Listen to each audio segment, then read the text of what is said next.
కారం రంగు రుచితో ఉంటుంది. ఆచి మిరపపొడి అదరగొట్టే కారం రంగు రుచి.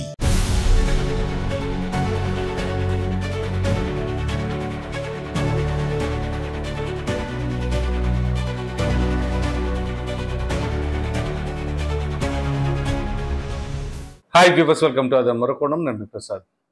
అమరావతి రెండో విడత భూములపై బాబు వైఖరి మారిందా? ఏం జరిగింది? ఈ వీడియోని ఎక్కడ స్కిప్ చేయకుండా చూడండి. ఇది చాలా చాలా ఇంపార్టెంట్ వీడియో. ఇక విషయం ఏంటి అంటే, అమరావతి ఆంధ్రప్రదేశ్ రాష్ట్ర ప్రజల కలల రాజధాని. సో కొత్తగా ఏర్పడిన తర్వాత మొదటగా ఏర్పడిన చంద్రబాబు నాయుడు గారి ప్రభుత్వం 2014-19 మధ్యలో అమరావతి రాజధాని అని చెప్పేసి అక్కడ నిర్ణయించిన తర్వాత అసెంబ్లీ సాక్షిగా సో అనేక రకాలైన పరిణామాలు, సరే అది ఖర్చుతో కూడిందా ఏంటా అనేది అప్పుడు మొదటగా ప్రభుత్వం తీసుకున్న నిర్ణయం కాబట్టి ఇక ఖచ్చితంగా ప్రతి ఒక్కరూ దాన్ని ఎవరికి అవునన్నా కాదన్నా ఇక అదే వాస్తవం, అదే రాజధాని.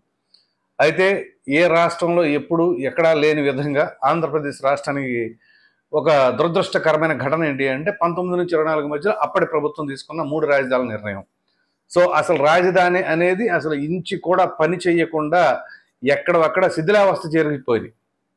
సరే, ఆ ఘనత ఎవరిది అంటే ప్రత్యేకంగా చెప్పుకోనక్కర్లా. ఇది అలా ఉంటే ఇక అమరావతి రైతులు ఏదైతే ఆ భూములు రాష్ట్ర ప్రభుత్వానికి అంటే రాజధాని కోసమని కేటాయించారో వాళ్ళు ఎంత ఘోర అవమానాలకి అదేవిధంగా బాధితులుగా మారి చివరికి వాళ్ళు దాడులు కూడా చేయించుకున్న దుస్థితి, అది కూడా ఎక్కడా లేని పరిస్థితి. సో అమరావతి రైతుల పాపం వాళ్ళు పంట పండించుకునే భూముల్ని మన రాష్ట్రానికి రాజధాని కావాలి కదా అని చెప్పేసి ఎప్పటి నుంచో వాళ్ళకి భూమితో అటాచ్మెంట్ ఉంటుంది. అది చాలా ఎమోషన్తో కూడింది. అయినా సరే మన రాజధాని మన రాష్ట్రానికి సంబంధించి అని చెప్పేసి ఇచ్చారు. కోర్స్ కొంత స్వార్థం కూడా లేకుండా ఎలా ఉంటుంది, భూములు ధరలు పెరుగుతాయి, మనకు కూడా ఒక మంచి భవిష్యత్తు ఉంటుంది అనే ఉద్దేశం. స్వార్థులైన మనిషి అలా అవుతాడు, అది వేరే విషయం. అయితే ఒక విధంగా వైసీపీ నాయకులు అప్పుడు ప్రభుత్వం తీసుకున్న నిర్ణయాల వల్ల అధోగతి పాలైపోయింది అమరావతి రైతుల పరిస్థితి. సరే 30,000 ఎందుకు, 33,000 ఎందుకు, సరిపోదా, అది ఇది చాలా విమర్శలు ఉంటాయి. కానీ చంద్రబాబు నాయుడు గారి విజన్ ఎలా ఉంటుంది అంటే ఆయన ప్రతిదీ కూడా ఒక విధంగా చెప్పాలి అంటే పార్టీలకి రాజకీయాలకి అతీతంగా చంద్రబాబు నాయుడు గారు లాంటి అనుభవజ్ఞుడు ఉండటం అనేది దానివల్ల ఉపయోగం ఏంటి అనేది ఇప్పుడు 2024లో గెలిచిన తర్వాత తెలిసింది.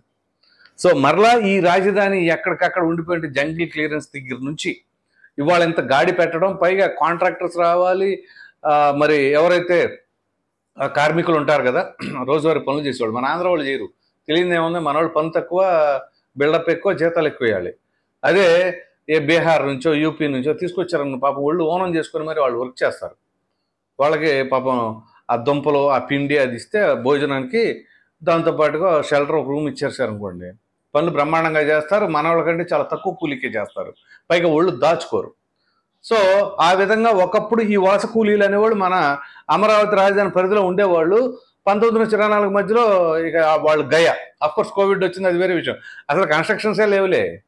కోవిడ్ అనేది మనకు వంక కోసమే, చేయాలి అని చిత్తశుద్ధి ఉంటే కోవిడ్ వెళ్ళిపోయిన తర్వాత తీసుకొచ్చి చేపించచ్చుగా, నిర్మాణ పనులు ఎక్కడికక్కడ ఆగిపోయిన వాటిని మళ్ళీ పునః ప్రారంభించవచ్చుగా, జరగల. అది ఒక ఎత్తు. ఇక దాని తర్వాత ఇప్పుడు చంద్రబాబు నాయుడు గారు మరలా తిరిగి అధికారంలోకి రాగానే ఈ అమరావతి పునర్నిర్మాణ మొత్తానికి కార్యక్రమాలు ఏవైతే ఆ నిర్మాణాలు ఆగిపోయినాయి కావచ్చు, కొత్త నిర్మాణాలు చేపడతాం కావచ్చు, ఈ నేపథ్యంలో ఎక్కడికక్కడ మరలా ప్రారంభం అవుతున్నాయి. ఇటీవలే చాలామంది వలస కార్మికులు కూడా మనం చూస్తూనే ఉన్నాం అమరావతి పరిధిలో. సో ఇక్కడి వరకు బాగుంది, కానీ ఇక్కడే పెద్ద చిక్కు ఉంది. ఇటీవల మంత్రి నారాయణ గారు ఏం మాట్లాడారు, అమరావతి రాజధానికి మరో 40,000 ఎకరాలు కావాలన్నారు.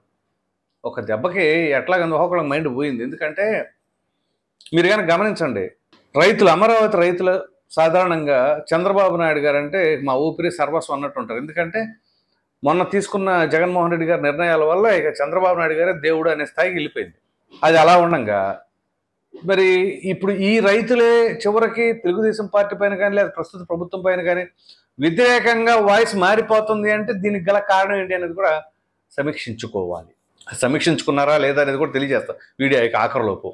అయితే ఇటీవల కొన్ని రోజుల క్రితం కూడా అమరావతి పరిధిలోనే రైతులు ఒక ఆర్డర్ కూడా తిప్పుతున్నారు, మేము ప్రభుత్వానికి ఇక భూములు ఇవ్వము అని చెప్పేసి. ఏంటిది? ఇది ఒక రకమైన ఏం జరుగుతుంది? అది వైసీపీ వాళ్ళు తిప్పారా, ఎవరు తిప్పారు, ఏంటి? సరే, ఇలా అనేక రకాలైన అనుమానాలు వస్తాయి. కాకపోతే ఈ రెండో విడత భూమి సేకరణ అనేది ఎంతవరకు కరెక్టు?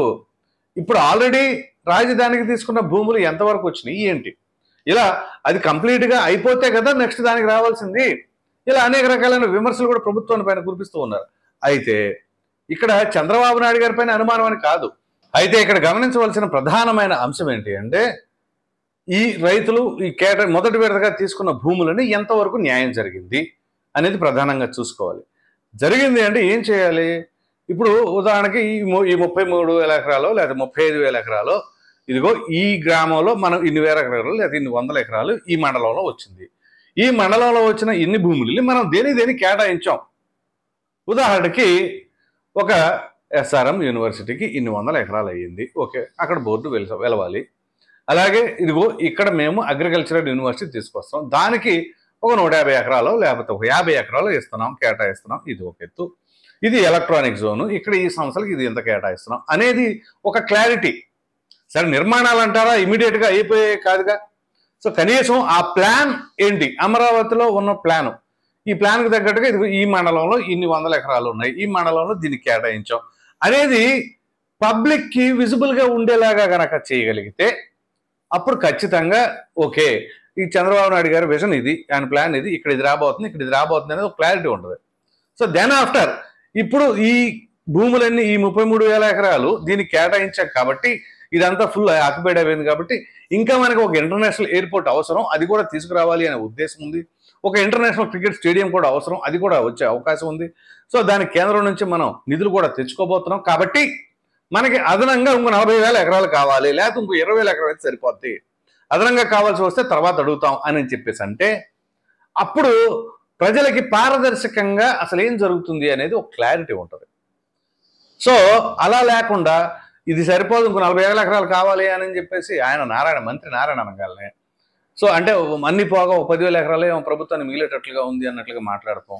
సో ఈ నేపథ్యంలోనే మరి ప్రభుత్వం ఏం చేయబోతుంది ఏంటి అనే ఆలోచన. సో ఇలా అనేక రకాలైన గందరగోళ పరిస్థితి. సో ఇక్కడ ప్రధానంగా నిన్నగా మొన్న 9వ తేదీన కూడా కేబినెట్ సమావేశం జరిగింది. ఈ కేబినెట్ సమావేశంలో కూడా ఈ 2వ విడత భూముల సేకరణకు సంబంధించి కూడా ప్రస్తావనకు వచ్చిందట. సో ఒకసారి 1-2 సార్లు పునరాలోచించుకోండి, దాన్ని ఇమ్మీడియట్గా 40,000 ఎకరాలు అని అంటే దాన్ని మరలా ప్రజల్లో కొంచెం ఏదో ఆందోళన. అంటే చంద్రబాబు నాయుడు గారు ఖచ్చితంగా డెవలప్మెంట్కి సంబంధించిన వ్యవహారం బాగానే ఉంటుంది, కానీ ఇక్కడ ఇది ఎప్పుడు పూర్తవుతుంది ఏంటి అనే ఆలోచన. అంటే ఈ ఆందోళన అంతటికి ఈ గందరగోళానికి కారణం ఏంటి అని అంటే ఈ 19 నుంచి 24 మధ్య అప్పుడే ప్రభుత్వం తీసుకున్న నిర్ణయం. అదే ఒక భయం, ఆందోళన, అంతకుమించి పెట్టుబడిదారులు రావడానికి కానీ లేకపోతే రైతులు ఇవ్వడానికి కానీ ఇబ్బందులు ఏమి లేవు. కానీ ఆ ప్రాబ్లం ఉంది చూసారా, దాని వలనే ఇలా అనేక రకాలుగా పునరాలోచించుకోవాల్సిన పరిస్థితి. మీరు గనక గమనించినట్లయితే గత ప్రభుత్వ హయాంలో ఏంటి, అమరావతి రైతులు రోడ్లు ఎక్కారు, నానా రచ్చ అయిపోయింది, ఏం చేయాలో తెలియని దుస్థితి. సో అటువంటి పరిస్థితి నుంచి ఇలా కాదు అని చెప్పేసి సో దాని గురించి ఒక కన్స్ట్రక్టివ్గా ఏం చేస్తే బాగుంటుంది, ఎలా చేస్తే బాగుంటుంది అనే ఉద్దేశం పైనే ఇప్పుడు 1-2 సార్లు అవసరం అయితే భూములు కావాలంటే తర్వాత అడగవచ్చు అని చెప్పి తాత్కాలికంగా ఈ 2వ విడత భూమిని సేకరించడం అనేది ఒక బ్రేక్ వేసుకున్నట్లుగా అర్థం చేసుకోవచ్చు. అంటే మొన్న జరిగిన ఈ కేబినెట్ సమావేశంలో దానికి ప్రధానంగా పవన్ కళ్యాణ్ గారు కూడా ఈ విషయం పైన పునరాలోచించండి, ఆల్రెడీ రైతులు కొంచెం దీనిపైన ఏంటో కొంచెం అసంతృప్తిగా ఉన్నారు అన్నట్లుగా 1-2 సార్లు ప్రాజెక్ట్ చేసుకోవాలి అంటే సరే దీనిపైన పునరాలోచిద్దాము అని చెప్పేసి చంద్రబాబు నాయుడు గారు కూడా అన్నట్లుగా సంకేతం.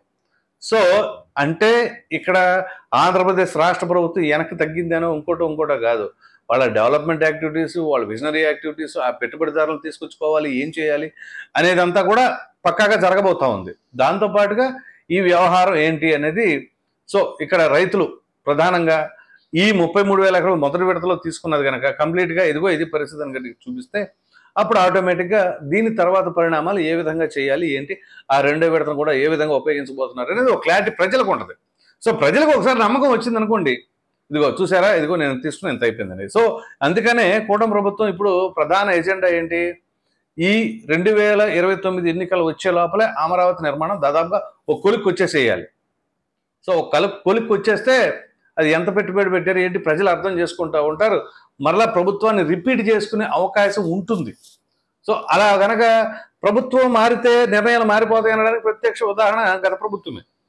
సరే ఎవరు గెలిచినా మేము ఇట్లాగే ఉంటాము, మా ప్రభుత్వానికి సంబంధించిన నిర్ణయాలు అలాగే ఉంటాయి, కానీ పార్టీకి సంబంధించిన వ్యవహారాలు కాదు కదా, ఒక దాన్ని తీసుకున్న దాన్ని మేము కంటిన్యూ చేయకుండా ఉండడానికి అని చెప్పేసి వాళ్ళు నమ్మకంగా చెప్పి ఇది చేసుకుంటే బాగుంటుంది. వాళ్ళు నమ్మకంగా చెప్పారు కానీ నిలబెట్టుకోలేకపోయారు. సో మొదట్లో చెప్పారు మా అమరావతి రాజధాని అని చెప్పేసి అన్నారు, కానీ 6 నెలలకే మారిపోయింది. మొత్తం తిరణాలు చేసేసారు. కాబట్టి వీటన్నిటిని దృష్టిలో పెట్టుకుని ప్రజలు కూడా కొంచెం ఆచితూచి ఆలోచించాలి. ఇప్పుడు ఏ సమయంలో ఎవరు ఏ నిర్ణయం తీసుకుంటారో దానివల్ల మనకి ఏం జరుగుతుంది, లేదా మనకి నష్టం జరుగుతుందా అనేది కూడా ఆలోచించాలి. లేదు మనం కనుక ఒకసారి ఇటు నిర్ణయాలు తీసుకుంటే మొత్తం ఏం జరగబోతుంది, ప్రజలకు నష్టమా లాభమా అనేది మీకే విజ్ఞత ఉంది, మీకు తెలుసు. ఇది మొత్తానికి పరిస్థితి. ఈ వీడియో కనుక మీకు నచ్చినట్లు లైక్ చేయండి, షేర్ చేయండి. అదేవిధంగా ఏదైతే ఈ యొక్క అమరావతి రైతులకు సంబంధించి 2వ విడత భూములు కావాలి అని చెప్పేసి రాష్ట్ర ప్రభుత్వం మొదట్లో మాట్లాడారో, ఇప్పుడు దానిపైన పునరాలోచించుకుని ప్రస్తుతం కాదులే అని చెప్పి తాత్కాలికంగా వాదేయడం పైన మీ అభిప్రాయాన్ని కామెంట్ సెక్షన్లో తప్పకుండా తెలియచేయండి. Thank you.